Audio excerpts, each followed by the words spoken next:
2021 is our year. Oh, okay.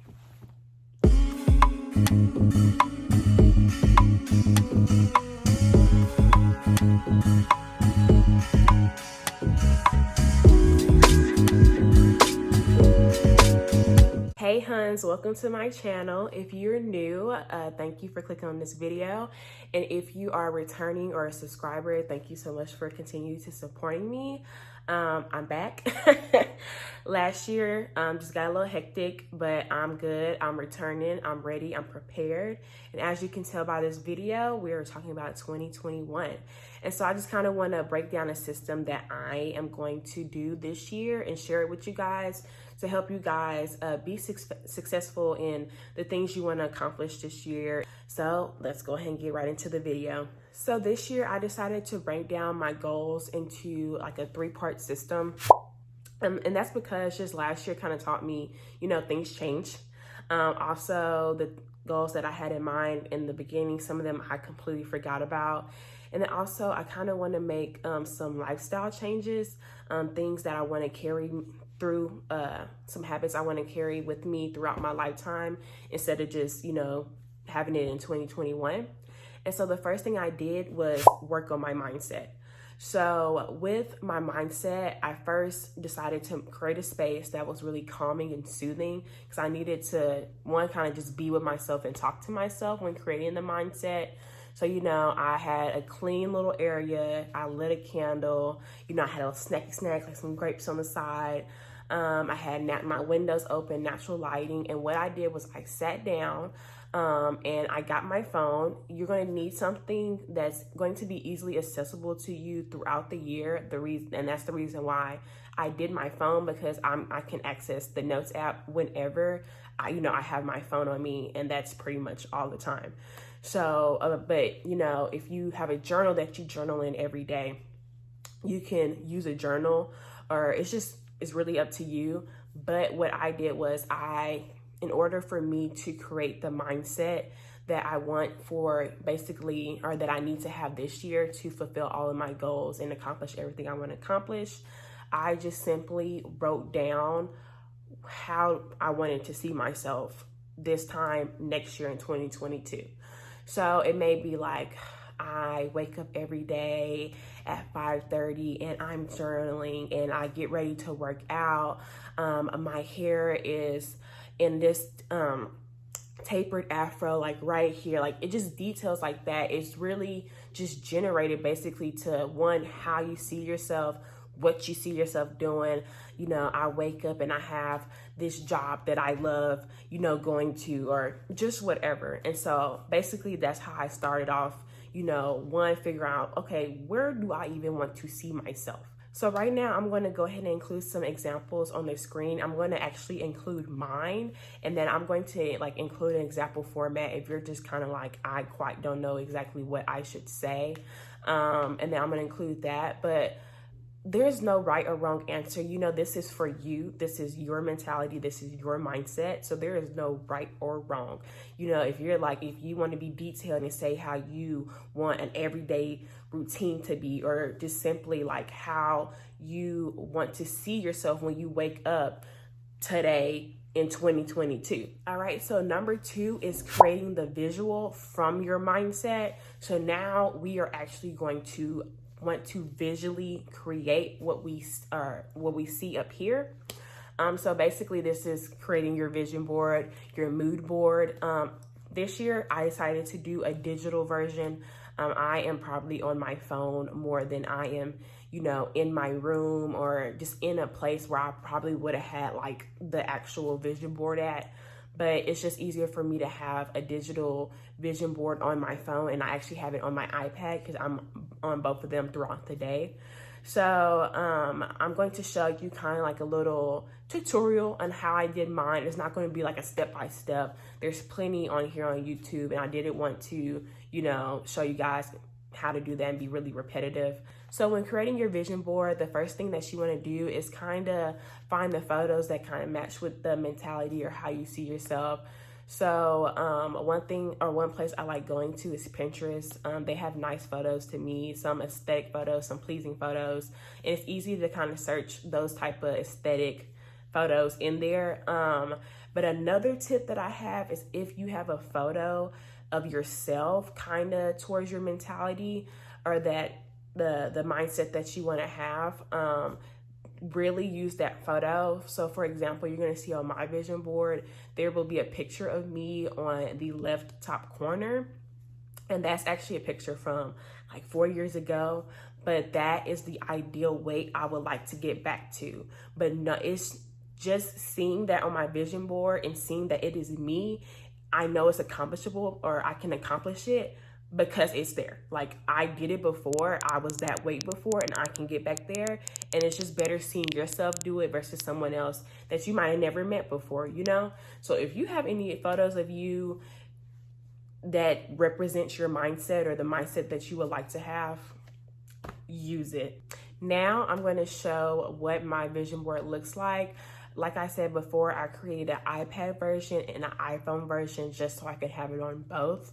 And I'll kind of go through and explain a little bit about my vision board and how it matches up with my mindset. But this year, you know, one of the main things I wanted to do was just experience new opportunities regarding the career I want to be in the future and regarding my school. So you can see on there, it says psychologist. My future plan is to go to school for, get a PhD in clinical psychology.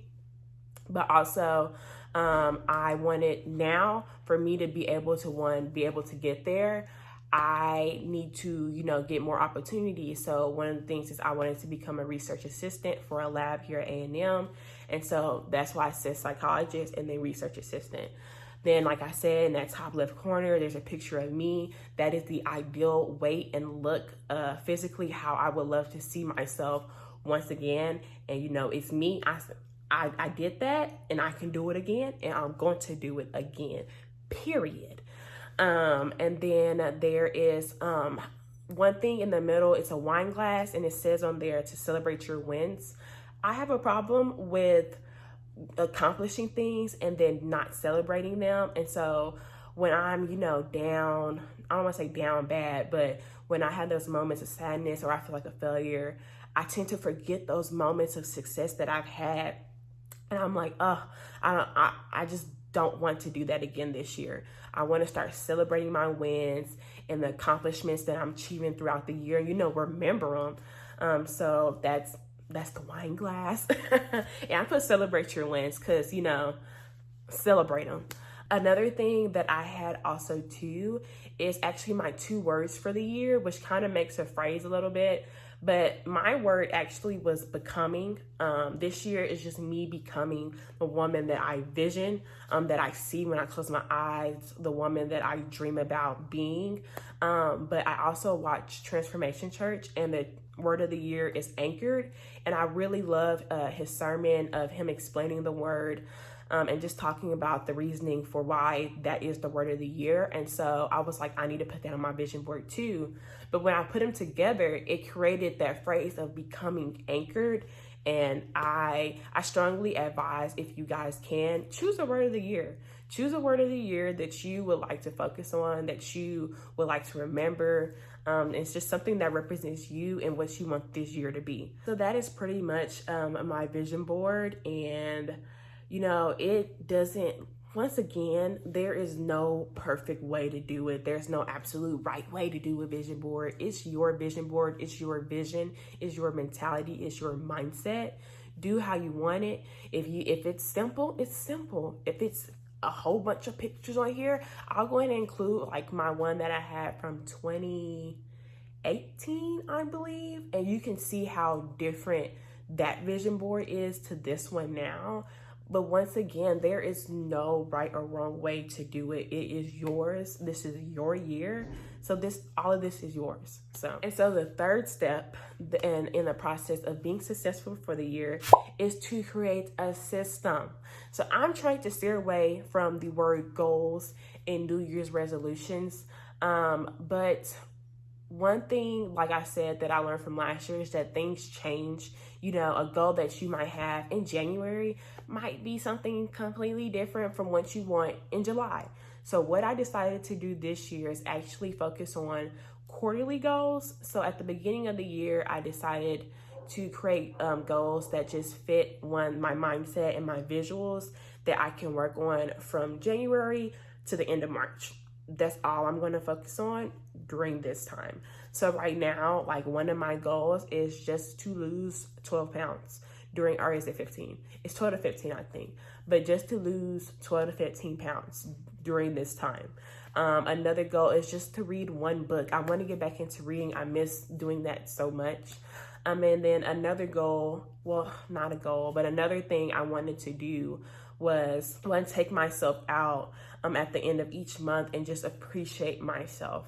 And so that just kind of aligns with what, you know, my mentality was for the year. And then also, like, with my mood board, my celebrating my wins, that, you know, taking myself out was me appreciating myself and appreciating the accomplishments that I have either done for that month or I've just done, period. So that is step 3, is just one, creating these systems for your vision, or to execute your vision and to execute that mentality and that mindset that you have. You know, basically, once March 31st comes, I'm going to create the new goals for April. I'm sorry, y'all. From April to April, June, July. Yeah. Is that right? Oh no, April, May, June. Oh my God, Lord. So April, May, June. So I'm creating, once March 31st comes, I'm going to create the goals from April to June. And it's just so much easier to focus on things like that as of, you know, in January, I'm like, you know, by December, I want to do this. Or say, like, I want to have $1,000 saved up. I don't know what's about to happen, you know, in July. Something might happen where either I get, you know, a new job and I can save way more than $1,000, or, you know, I so happen to lose my job and I can't save $1,000. That this working in the quarterly systems or the quarterly time period is just way better because things change. And that is the end of the video, you guys. I hope you guys enjoyed. I mean, I wish you all just success and blessings throughout this year. You know, this year is our year. You know, I have learned a lot of things from 2020, and I'm just ready. I'm just ready for this year, and I'm really ready to, like, see how I am this time in 2020, because I know it's going to be a completely different Dawn, and I just cannot wait to see that boss woman. And I want you guys to all feel that about yourselves and just be like, yes, yes, because that's how I feel. I feel like, yes. But thank you guys for tuning in. I hope you learned something.